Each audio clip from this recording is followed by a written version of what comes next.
Social মিডিয়ায় প্রেমের ফাঁদ, লক্ষাধিক টাকার প্রতারণায় গ্রেপ্তার নিরঞ্জননগরের যুবক।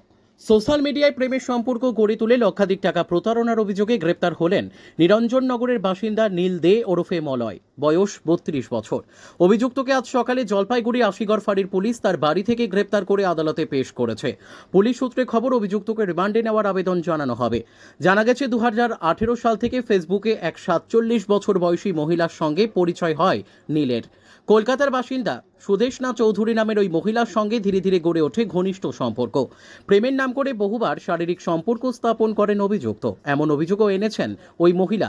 সম্পর্কের আড়ালে বিভিন্ন সময়ে আর্থিক অনটনের কথা বলে মহিলার কাছ থেকে নেওয়া হয় লক্ষাধিক টাকা। অভিযোগ, দীর্ঘদিন ধরে এই প্রতারণা চলতে থাকলেও সম্প্রতি সম্পর্কের অবনতি ঘটলে সুদেশনা দেবী সমস্ত ঘটনার বিবরণ দিয়ে আশিগড় ফাঁড়িতে অভিযোগ দায়ের করেন। তার ভিত্তিতেই পুলিশ তদন্তে নেমে আজ অভিযুক্তকে গ্রেপ্তার করে।